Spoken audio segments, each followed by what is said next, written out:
시장의 잔주름까지 들여다보는 시간입니다. 시장 클로즈업. 자, 오늘은 염승환 차장의 엄청난 전략 시간이 준비되어 있는 날이죠. 오늘도 이베스트 투자증권 IM 영업팀 염승환 차장과 함께하도록 하겠습니다. 어서 오세요. 네, 안녕하세요. 네, 반갑습니다. 자, 저희가 오늘 이야기를 시작하기에 앞서서 많은 분들이 궁금해하는 내용을 먼저 한번 짚어보고 갈게요. 삼성전자와 SK하이닉스인데 사실 반도체가 이제 고점이다, 반도체 업황이 고점이다, 뭐 가격이 이제는 하락할 거다, 뭐 이런 이야기들을 몇몇 IB들이 그동안 간간히 해왔었어요. 그때까지는 뭐 그런 생각할 수도 있겠지였는데 요즘엔 이번엔 좀 약간 분위기가 다른 것 같습니다.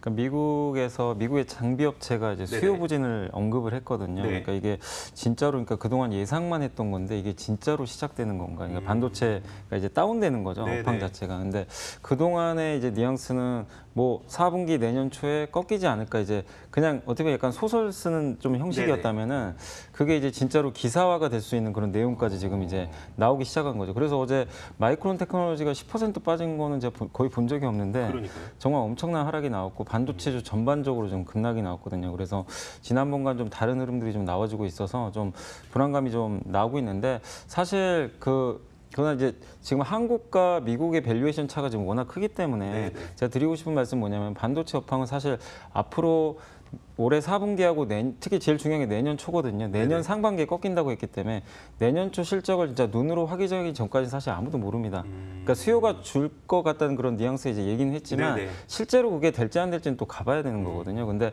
지금 이제 부정적인 얘기들이 계속 또 나오면서 계속 박스권 등락하고 있는데 일단 당부드리고 싶은 건 뭐냐면 한국의 삼성전자 하이닉스는 그런 내년 초까지의 우려를 저는 충분히 반영한 주가라고 보고는 있거든요. 지금 현재 주가가. 네, 이미 몇 달 전부터 사실 그랬고요. 네네. 그렇기 때문에 계속 뭐 내년 초까지 뭐 올라간다는 게 아니라 여기서 그러니까 더 이상 빠지기도 힘들고 네네. 올라도 이번에도 오르다 꺾여버렸잖아요. 그러니까 제한적인 박스권. 그러니까 좀 실망스러우실 수도 있겠지만 어쩔 수가 없어요. 재미없는 흐름 네네. 나오고 내년 초에 우려감 해소되면 주가 반드시 레벨업 됩니다. 뭐 그건 그때 가서 당연히 좋아질 수 있는데 지금은 사실 너무 이제 황소하고 곰하고 서로 막 싸우고 그러니까요. 있거든요. 그래서 주가는 오늘 급락했지만 급락한다고 해서 뭐 비중 줄여라 이런 얘기가 아니라 계속 어차피 바닥권이기 때문에 염려는 하실 필요 없대. 상단도 제한적이니까 네, 그 점 네. 염두에 두시고 좀 대응해 주시면 네, 좋겠습니다. 알겠습니다. 삼성전자와 SK하이닉스는 저희가 그렇게 알아두도록 하겠습니다.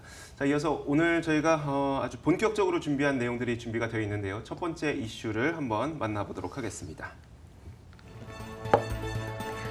처음엔 낯설었으나 어느덧 우리 생활에 깊숙이 침투한 플랫폼 업체들. 애플, 구글, 넷플릭스, 아마존. 세계 이름을 떨치는 이들 기업의 영역은 더욱 확산되고 있다. 국내에서는 네이버와 카카오의 독식이 이어지고 있는데 다만 이들의 주가는 명성만큼 뒷받침되지 못하고 있는 상황.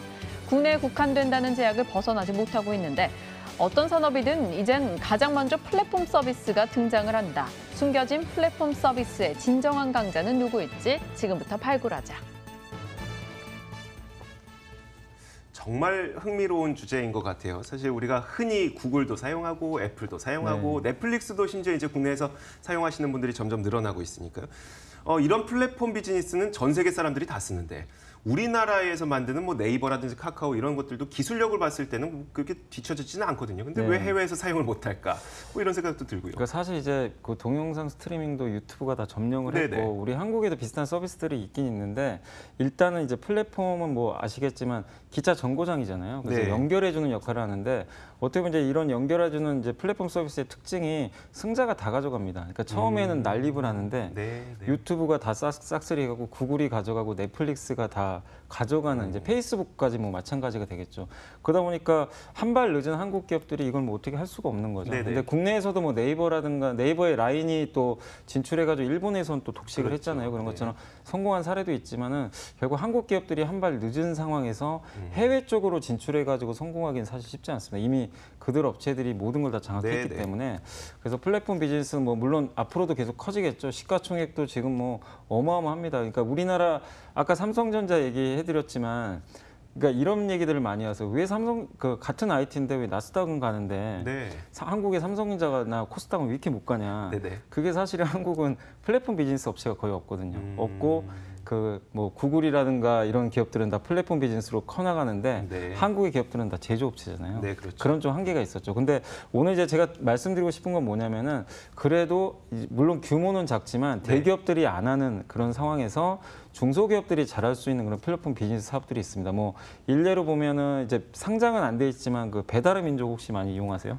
아, 그럼요. 그 요기요라든가. 네네. 배달 애플리케이션. 네. 근데 사실 이것도 처음에는 서비스가 굉장히 난립을 했다가 네네. 요새 이제 1등이 거의 배달의 민족으로 이제 굳혀져서 거의 독식을 하고 있는데 마찬가지 저도 자주 쓰는데 이런 기업들 같은 경우는 굉장히 편리하잖아요. 소비자도 전화를 굳이 안 해도 되고 네네. 그걸 연결해가지고 그 다음에 이제 그 점주들도 당연히 편하고 그렇죠. 이런 서비스죠. 네네. 예, 그래서 이런 것들 그래서 틈새 시장이라 그러죠 우리가 흔히. 그래서 너무 큰 기업만 볼 게 아니라 네이버, 카카오가 나쁘다는 게 아니라 네. 지금 상황에서 투자 매력은 그렇게 높지 않거든요. 그래서 오늘은 좀 작지만 단단한 그런 플랫폼 좀 숨겨진 기업들이 있어서 그거 좀 한번 소개를 해드리려고 합니다. 알겠습니다. 네. 사실 그 배달의 민족이 만약에 상장되어 있으면 저도 투자해보고 싶을 만큼 사실 저도 이용 많이 저도, 하니까요. 예. 예. 그리고 또 점주분들도 되게 편해하시는 게 굳이 이제 오토바이 배달원분들을 네. 직접 고용 안 하셔도 네. 되니까 인건비도 좀 줄일 수 있고 해서 굉장히 좋은 플랫폼으로 저도 인식하고 있는데 말씀하셨던 대로 굳이 네이버와 카카오를 제외하고 숨겨져 있는 플랫폼 업체를 찾아보면 어떤 업체가 있을까요? 일단 세 가지 종목 좀 간단히 네네. 설명드리고 싶은데요. 먼저 이제 소개시켜 드리는 거는 아프리카 TV 뭐 좀 워낙 유명한데 네네. 아프리카 TV 뭐 다들 아시겠지만 어떻게 보면 이제 유튜브랑 좀 유사한 모델인데 네. 한국형 모델이라고 보시면 되겠습니다. 그러니까 한국 사람들이 가장 또 좋아하는 특히 젊은 층이 좋아하는 게임 아닙니까? 네, 네. e스포츠 게임이 이번에 그 아시안 게임 그 시범 종목으로까지 편입이 됐거든요. 네. 그러니까 그 정도로 위상이 켜지고 있는데 거기서 많은 분들이 유튜브를 통해서 보는 게 아니라 이 게임 같은 경우는 대부분 아프리카 TV를 통해서 많이 보거든요. 이 동영상 라이브라든가 진행하는 것들을. 네, 네.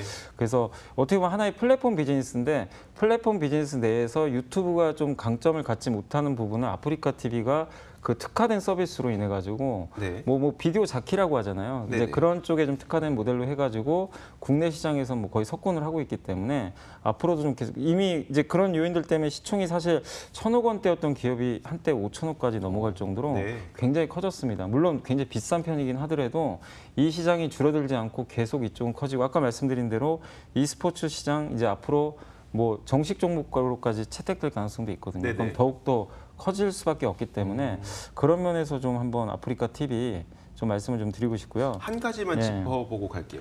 사실 아프리카 TV가 뭐 스포츠와 그리고 특히 e스포츠 네. 쪽에서 굉장히 강자라는 것은 알고 있지만 좀 오래된 기억이긴 하거든요. 돈 버는데 한계가 있다는 얘기가 지금 굉장히 많았던 기업이 또 네. 아프리카 TV였어요. 이거는 요즘 어떻습니까? 그러니까 그게 이제 뭐 비디오 자키들 막 네네. 이탈하고 한때 막 네네. 좀 사건 사고들이 있었잖아요. 근데 그런 것들은 다 이미 이제 정리가 다 됐습니다. 이제 떠날 사람은 떠나고 네네. 지금도 유명한 비디오 자키들 남아서 계속 수익 모델 창출하고 있고 근데 그때 당시에는 이 e스포츠 비중이 그렇게까지 크진 않았거든요. 절대적이 않은데 네. 이 회사가 이제 이쪽으로 굉장히 좀 투자를 많이 하고 또 이번에 어쨌든 이게 한국에서만 e스포츠가 사실 한국에서 좀 태생된 거잖아요. 네네. 근데 이게 이제 국제 스포츠까지도 지금 이제 성장을 할 정도로 좀 발전하고 있기 때문에 저는 그런 면에서 한번 이 시장 좀 주목해봐야 되지 않을까 이렇게 좀 보고 앞으로는 이제 있습니다. 외국인들도 좀 아프리카 TV를 보면서 우리나라의 게이머들이 얼마나 잘하는지 네. 좀 봤으면 좋겠는데 그 또 활로를 찾는 것은 또 나중에 미래의 일이겠죠. 알겠습니다. 다음 기업 한번 들어볼게요. 비즈니스 온도 가져오셨네요. 네, 이 기업은 좀 네. 생소하실 수 있는데 네네. 그 세금 계산서로는 다 아시잖아요. 근데 사업자분들은 좀 아시네요. 네, 근데 전자세금 계산서라고 이걸 다 발급을 대행해 줍니다. 이게 네. 왜냐하면 2011년도에 법이 바뀌어가지고 네. 모든 이제 법인 사업자들은 그 세금 계산서를 발급을 해야 되는데 이거 이제 전자화해가지고 굉장히 좀 편리하게 해주는 건데 대기업 같은 경우는 원래 자체적으로 이걸 다 했습니다. 그렇죠. 자기네들이 네네. 그냥 직접 했는데 사실 이게 시장 규모도 크지 않고 굉장히 좀 자잘한 돈들이잖아요. 그러니까 네네. 대기업이 이거를 하기에는 비용도 드는데다 굳이 수익도 안 나는 사업인데 이거를 굳이 그러니까 외주로 맡겨버린 거죠. 아. 이제 계속 외주로 맡겼고 비즈니스온이 이제 그 시장을 파고든 거죠. 네. 이거를 우리가 다 대응을 해주면 시장을 창출할 수 있겠다. 그래서 어려운 것들이죠. 어떻게 보면 이제 연결을 해주는 그런 플랫폼 비즈니스라고 좀 보시면 되겠는데 결국에는 2011년도부터 해가지고 지금 현재까지 1,000대 기업 중에서 지금 네. 국내 1,000대 기업 중에 40%가 지금 이 회사 고객입니다. 아, 이 그래요? 회사 걸 쓰고 있거든요. 오. 그러니까 몇몇 대기업이 자기네 거 하는 거 제외하고는 네. 웬만하면 비즈니스온을 많이 쓰고 있어요. 그만큼 전자세금 계산서 이 시장은 크지 않지만 여기서 시장을 석권해 버린 거죠. 그래서 이거 이제 비즈니스온을 계속 쓸 수밖에 없겠죠. 기업들은. 네네, 앞으로 그렇죠. 매년 써야 되니까. 그래서 그렇게 보시면 되겠고, 또 하나가 뭐냐면 이제 이건 약간 4차 산업혁명과 관련된 얘기인데, 스마트 MI라는 그 서비스가 있는데 이제 빅데이터 분석해 주는 건데, 이게 이제 전자세금 계산서가 각 거래처마다 이게 발급이 되잖아요. 네. 거래 뭐 매출이라든가 이런 것들이 발급이 될 텐데, 거기에 대한 분석들을 이 데이터를 모아 가지고요. 그러니까 이 전자세금 계산서에 나오는 여러 가지 데이터들을 좀 기반으로 해 가지고 그 각 거래처의 뭐 재무 상황이라든가 이런 것들, 이렇게 기업들이 좀 알고는 싶은데 좀 귀찮고 발품 팔아야 되는 그런 정보들 있잖아요. 네, 네. 이런 것들을 빅데이터화 해가지고 이 기업이 그냥 거래 기업한테 다 제공을 해줍니다. 원하는 정보들을. 네네. 그러니까 약간 이제 4차 산업과 혁명과 좀 약간 비슷한 산업인데, 이것도 시작을 했는데 이게 좀 반응이 굉장히 좋다 그래요. 그래요? 최근에 네. 시작을 했는데, 그래서 이 부분까지 좀 겹쳐가지고 앞으로 좀 상당히 한번 여러분들이 기대를 좀 가져볼 만한 그런 좀 내용이 있어서 오늘 좀 말씀드렸습니다. 네, 알겠습니다. 자, 아무래도 그 기업들 입장에서는 거래를 하는 상대 기업의 어떤 재무 상황이 상당히 궁금하긴 한데, 도대체 이 기업이 어떤 기업인지, 또 상장사가 아니면 제대로 공개도 안 네. 되니까 뭐 1년에 한 번, 반년에 한 번 공개가 되니까. 네. 근데 이제 진짜 세금 거래소를 띄워주면서 실제 이 기업이 어떤 돈 거래를 했는지를 다 보게 되면 네. 정말 보기 쉽겠네요. 알겠습니다. 그 서비스도 또 새로 시작했다고 하니까 한번 관심을 가져보도록 할게요. 자, 이어서 세 번째 기업은 민엔지를 들고 오셨습니다. 이건 무엇을 하는 기업이죠? 그러니까 민엔지는 다들 아시겠지만, 원래는 그 여러분들 뭐 이게 통신사 이용해서 그 개인정보 인증 같은 거죠. 네네. 문자로 그거 네. 이제 그 문자로 인증하고 이제 그걸 통해서 뭐 여러 가지 서비스들을 이용 많이들 하시잖아요. 그거를 사실 이제 대행해 주는 겁니다. 그래서 한 달에 뭐 1,000원인가 내면은 이제 굉장히 간편 인증이라 그래가지고 네. 그걸 유료화해가지고 좀 꾸준하게 짭짤하게 좀 돈을 벌던 기업인데, 사실 그것만 있다면 뭐 성장성은 없겠죠, 그러게요. 당연히. 근데 네. 그게 아니라 이제 세틀뱅크라는 회사를 인수했습니다. 여러분들 요즘에 그 공과금 고지서라든가 네. 뭐 학원비라든가 뭐 관리비 이런 거 낼 때 이런 고지서 보면은 밑에 이제 여러분만의 계좌라고 이렇게 은행별로 이렇게 가상 계좌라고 들어 있을 그렇죠. 거예요. 네네. 저 같은 경우도 이제 세금이라든가 이런 이제 가스비 같은 거 낼 때 그 직접 내세요? 네, 직접 그 인터넷 뱅킹으로 냅니다. 그 계좌 이렇게 찍어가지고 네네. 내는데, 그러니까 지로로 내려면 또 은행도 가야 되고, 그렇죠. 네. 근데 요즘엔 다 스마트폰으로 인터넷 뱅킹 하는데, 네네. 그 가상 계좌로 그냥 입금만 하면 굉장히 편리하죠. 그냥 그걸로 끝나버리니까. 네네. 근데 이 가상 계좌를 은행에서 이제 발급을 받아가지고 이제 뭐 예를 들면 학원이라고 치면은 학원에서 이제 가상 계좌를 발급을 받아서 이렇게 이제 그 각각의 그 수강생들한테 이 가상 계좌를 이제 제공을 하게 되는데, 이 학원 입장에서도 굉장히 좋을 수밖에 없는 게, 이 일일이 관리를 안 해도 그 일일이 뭐 이렇게 뭐 원장을 쓰거나 그럴 필요가 없이 그냥 각 개인마다 가상 계좌가 있거든요. 거기에 네. 돈만 들어온 거 확인만 하면 됩니다. 그 은행도 그냥 굳이 뭐 다른 거 할 필요 없이 그냥 중간에서 수수료만 챙기면 되는 거고. 근데 그 가상 계좌를 만들어주는 회사가 바로 세틀뱅크라고 그러거든요. 이 계좌 번호. 그러니까 가상의 계좌입니다. 네네. 실제로는 존재하지 않는 계좌죠. 네네. 그거를 이제 중간에서 어떻게 보면 연결해, 은행과 뭐 소비자와 또 이렇게 점주들을 서로 이제 중간에서 어떻게 보면 좀 연결을 해가지고 이 가상 계좌를 어떻게 보면 이제 제공을 해주는 거죠. 그거를 하는 게 세틀뱅크인데, 역시 이 회사가 다 가져가고 있어요. 점유율이 네네. 90%입니다. 그러니까 아까 말씀드린 대로 플랫폼 비즈니스 특징이 1등이 다 가져가거든요. 네네. 그러니까 이 회사도 이미 선점을 해버렸어요. 알겠습니다. 저는 네. 처음에 무슨 말인지 몰랐는데, 그러니까 예를 들어서 제가 사업을 시작한다고 했을 때, 뭐 학원을 했을 때 가상 계좌를 만들기 위해서 그럼 저는 은행을 찾아가서 저 이번에 학원비 받아야 되니까 가상 계좌 만들어 주세요. 그러면 그거 만든 배정 받아서 그걸 이제 가상 계좌를 뭐 학원 원생들한테 열어주고 이거 해야 되는데, 이걸 다 해준다는 네, 거죠? 그죠. 세틀뱅크가 다 그리고 해주는 거죠. 은행은 또 사업자를 찾아야 되는데 은행 사업자 찾는 것도 대신 도와주고. 네. 알겠습니다. 자, 그래서 오늘 저희가 플랫폼 업체의 어떤 유망주로 아프리카 TV, 비즈니스온, 민엔지 이렇게 세 가지 종목을 한번 검토를 해봤습니다. 자, 다음 이슈도 준비가 되어 있거든요. 다음 이슈는 또 어떤 내용이 들어있을지 한번 확인해 보도록 하겠습니다. 시간을 되돌린다면 작년엔 바이오 종목을 샀을 거야 대답하는 이들이 많다. 그렇다면 올해의 주인공은 무엇일까? 제지주라고 답할 이들이 적지 않을 터. 그만큼 무림, 신대양제지, 아세아제지 등을 필두로 영풍제지, 신풍제지 등 제지주의 상승이 좋았던 올해다. 중국 폐지 규제로 실적 호전주로 떠오른 이들인데 지금 담아도 늦지 않은 걸까?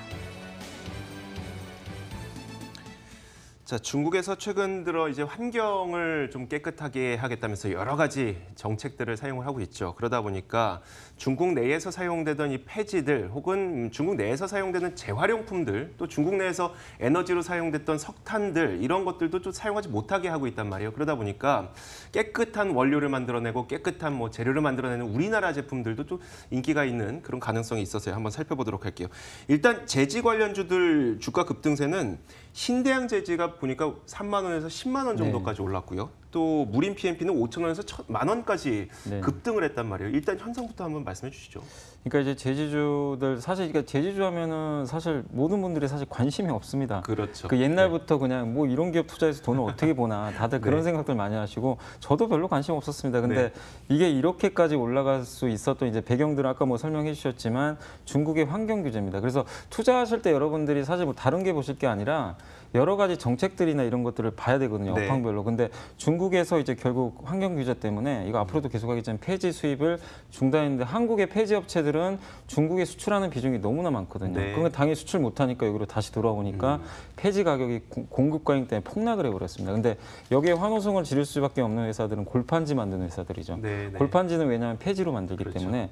근데 골판지는 아시겠지만 이 택배 이게 포장재 아닙니까? 그래서 택배할 때 이제 포장용으로 쓰이는데 이 골판지 수요는 계속 꾸준히 증가하거든요. 왜냐하면 택배 수요가 워낙 많기 때문에. 네네. 근데 이쪽 가격은 올라가는데 원재료 가격이 엄청나게 빠지니까 한 50% 정도 빠졌더라고요. 그러다 보니까 당연히 이익은 그러니까 매출액은 비슷해요. 네. 이 신대양 제지나 아세 제지가 주로 만드는데 매출은 별로 는 게 없습니다. 근데 이 영업이익이 거의 한 10배 가까이 늘어나 버렸습니다. 네. 그러니까 이게 그 비용이 줄어드니까 네네. 어마어마한 이익이 나버린 거죠. 그러니까 그런 부분 때문에 주가가 지금 어마어마하게 지금 상승을 한 상태인데 이제 여기서 투자분들이 궁금하신 건 그거일 거예요. 이렇게 많이 올랐는데 앞으로도 더 이거 네, 올라갈 수 그러니까요. 있을 거냐. 근데 저는 이제 단언컨대 더 올라갈 수 있다라고 좀 말씀을 좀 드리고 싶은 게 네네. 뭐냐면은 이게 중국의 환경오염 규제가 이게 그냥 올해로 끝나고 뭐 내년부터 다시 또 풀고 이게 아니라 네네. 계속 이어집니다. 네. 그리고 폐지는 동남아 쪽으로도 이제 수출을 돌릴 수도 있는데 동남아도 똑같이 중국처럼 좀 규제하고 있거든요. 네, 네. 그러니까 이 폐지 수출을 할 곳이 별로 없어요. 지금 당장. 그럼 네. 계속해서 이 상황은 계속 이어질 수밖에 없습니다. 내년까지는.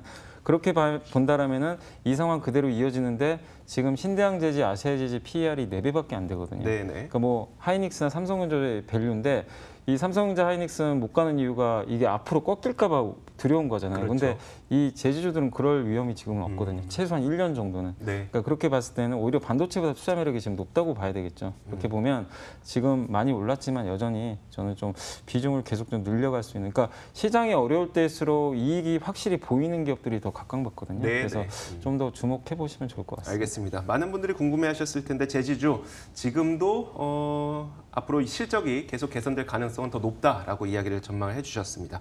자, 오늘 이제 마무리를 지어야 될 것 같아요. 시간을 좀 많이 썼네요. 네. 자, 오늘 보내드리도록 하겠습니다. 이베스트 투자증권 IM 영업팀 염승환 차장이었습니다. 오늘 말씀 고맙습니다. 네, 감사합니다.